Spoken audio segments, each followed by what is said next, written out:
Dear viewers, আসসালামু আলাইকুম। দেশ ও দেশের বাইরে থেকে যে যেখানে বসে আজকে আমার এই উন্নত মানের ভিয়েতনামি শোল মাছের পোনার ভিডিও দেখতেছেন, তো আপনাদেরকে অসংখ্য অসংখ্য ধন্যবাদ। তো চাষি ভাইরা, ভিডিওটা কেটে কেটে দেখবেন না, সম্পূর্ণ ভিডিও দেখবেন। তো আজকের বিস্তারিত হচ্ছে ভিয়েতনামি শোল মাছের সম্পর্কে। তো যারা যারা ভিয়েতনামি শোল মাছ চাষ করতে চান, তো অবশ্যই আপনারা আমাদের কাছ থেকে পরামর্শ সহ শোল মাছ চাষ করতে পারবেন। তো চাষি ভাইরা, ভিয়েতনামি শোলেতে রয়েছে দুইটা প্রকার, একটা হচ্ছে দেশি শোল, একটা হচ্ছে ভিয়েতনামি শোল।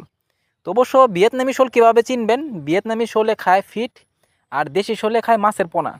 তো আমাদের কাছ থেকে দিয়ে নেন, অবশ্য গ্যারান্টি সহকারে ভিয়েতনামি শোল নিতে পারবেন, কারণ আমরা কিন্তু ফিট খাওয়ানি সহকারে আপনাদের দেখাইয়া অবশ্য আপনাদের মাছটা ডেলিভারি দিয়ে থাকি।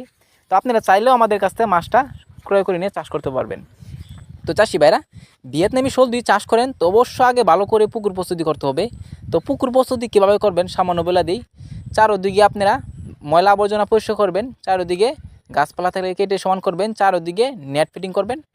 এরপরে যদি না বুঝেন তাহলে আমাদের স্ক্রিন নাম্বার, টাইটেল ও ডেসক্রিপশন বক্সে নাম্বার দেওয়া থাকবে, নাম্বার সংগ্রহ করে আমাদের কাছ থেকে সকল তথ্য পরামর্শ জানতে পারবেন। তো চাষি ভাইরা, এই যে আগে যে মাছটা দেখতে পাচ্ছেন এটা হচ্ছে 3 ইঞ্চি সাইজের, তখন যে মাছটা দেখতে পারতেছেন এটা হচ্ছে 1/2 ইঞ্চি থেকে 1 ইঞ্চি সাইজ।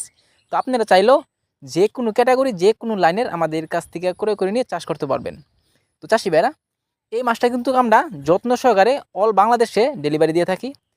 তো এই মাছটা যদি আপনারা চাষ করেন 2 থেকে আড়াই মাস, অর্থাৎ 3 মাসে আপনারা বাজারজাত করতে পারবেন।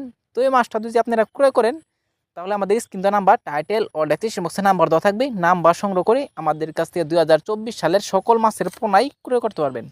তো এই মাছটা আমরা সারা বাংলাদেশে হোম ডেলিভারি করে থাকি। তো চাষি ভাইরা, আমার চ্যানেল যদি নতুন হয়ে থাকেন তো অবশ্যই নিত্য নতুন ভিডিও পেতে চ্যানেলটা সাবস্ক্রাইব দিবেন পরবর্তী ভিডিও দেখার জন্য। আর যারা দিয়ে আছেন ওদেরকে অসংখ্য ধন্যবাদ। ভিডিওটা যদি ভালো লাগে একটা লাইক কমেন্ট করবেন, চাষি ভাইদের কাছে বেশি বেশি করে শেয়ার করবেন। আজকে আর বেশি কিছু বললাম না, এই পর্যন্তই।